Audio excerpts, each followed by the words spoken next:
Hello and welcome.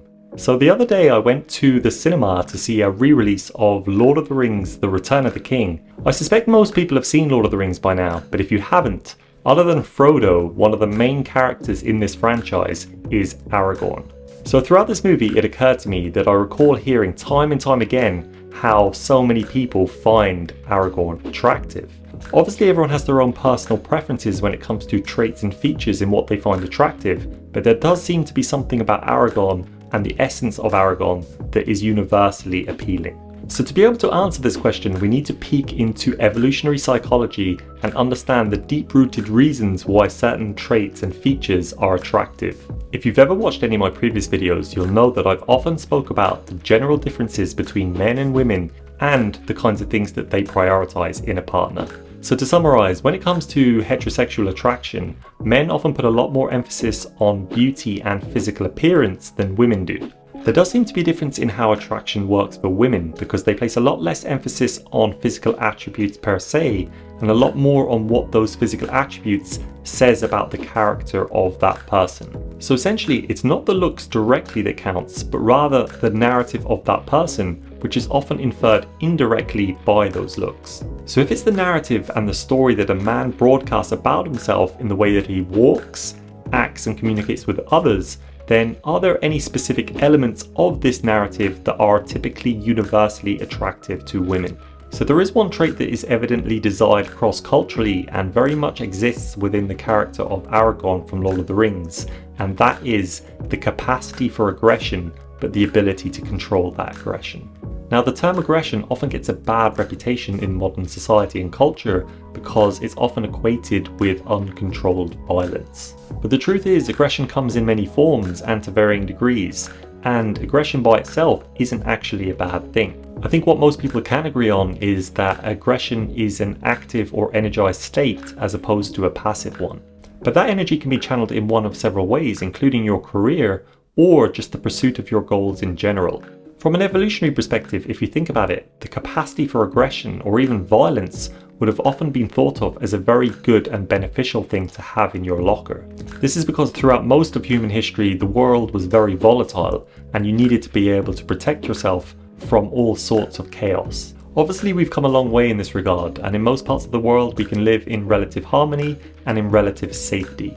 But at the same time, there still exists many uncertainties and many dangers lurking in the world. So to be able to have someone in your family who has the ability to stand up to those dangers will still be a desired trait.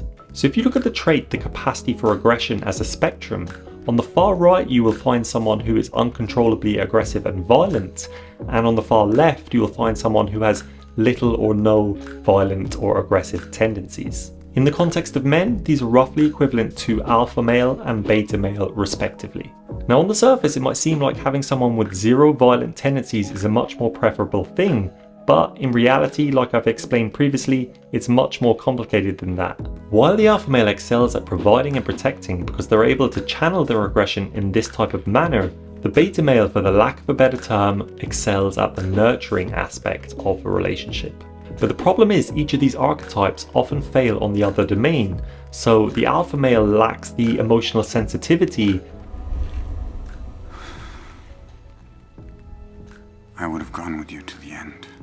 And the beta male lacks the resilience and toughness to be able to fend off enemies. We've all likely seen extreme alpha males out and about in society, but if you think about it from an evolutionary perspective, initially it might not seem clear what purpose these people serve because they have such a proclivity for violence and aggression. But I have come across an interesting theory from an evolutionary perspective, and that is the role that alpha males fulfill is to ward off psychopaths. In case you didn't know, it's estimated that at least 1% of the population has sociopathic or psychopathic tendencies. How these people operate is they often disguise themselves as either beta males or just genuinely compassionate people. If you've watched any number of crime or serial killer documentaries, you've probably noticed this type of pattern. Often the psychopath pretends to be the good guy neighbor or the helpful person in the community, but usually it's to the detriment of the person who believes them. There does seem to be, however, one thing that instills fear and panic into psychopaths and that is the alpha male. So bringing this back to Aragorn, if you think about it, what makes him so appealing from a masculine perspective is the fact that he has this capacity for aggression, but he can switch it on and off at will. He's able to intimidate and defeat his enemies, while at the same time being a nurturing and caring guy. Another famous story that explains this type of dynamic and the reason for this type of attraction is the Beauty and the Beast story. Here, Gaston represents the narcissist or the psychopath, and the beast represents the person with the capacity for aggression. The beast is the tameable monster that when you're able to channel his aggression and violence in the right direction and in the right ways, you're able to save yourself from the narcissist or the psychopath. This also explains why there are a portion of women who are drawn to this type of personality, i.e. someone who is destructive and a bit of a loose cannon, but in their opinion, if they're able to tame this person, then you're able to get the best of this type of personality. But the reality is, guys who hit this sweet spot between the capacity for aggression but the ability to control it are quite few and far between, and these are often the most desirable guys. But many women often compromise either consciously or subconsciously in that they choose a guy who is aggressive but doesn't have control over that aggression, or someone who isn't aggressive at all but has the nurturing qualities. The thing about this latter type is you never have to worry about them being destructive or violent, but if worse comes to worse, you also don't have that tool in your toolbox. I guess my final point would be that if the world eventually evolved to be totally non-violent and totally stable, then there'd be no need for these types of personalities, the alpha males and the violent aggressive people, so that they will probably be selected out of the gene pool. But until that day comes, there will always be a need for these types of people, and these types of people will always be attractive.